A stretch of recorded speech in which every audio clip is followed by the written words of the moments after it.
தான் ஃபஸ்ட்டில் பண்ண போகிறோம். அதனால் இதை ரவுண்டு பண்ணி இப்போ இது ரெண்டும் தனியாக இருக்குதா, இதுதான் கடைசியில் நம்ம வந்து அப்ளை பண்ண போகிறோம். ஃபஸ்ட்டில் இதை ஃபுல்லாக அப்ளை பண்ண போகிறோம். இப்படி ஃபுல்லாக அப்ளை பண்ணிடணும். அப்ளை பண்ணதுக்கப்புறம் நம்மளோட இந்த 2 விரல் இருக்கு இல்லையா, இந்த 2 விரலில் இந்த மாதிரி இருக்குது. அப்படி பண்ணும்போது ஃப்ரண்ட் அண்ட் பேக் 2 பக்கமே ஈஸியாக நமக்கு அந்த ஹென்னா வந்து அப்ளை ஆகும்.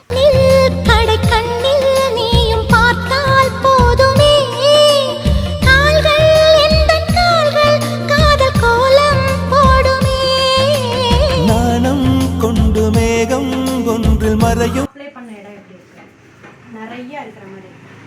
அதுவே இவங்க அப்ளை பண்ண இடம்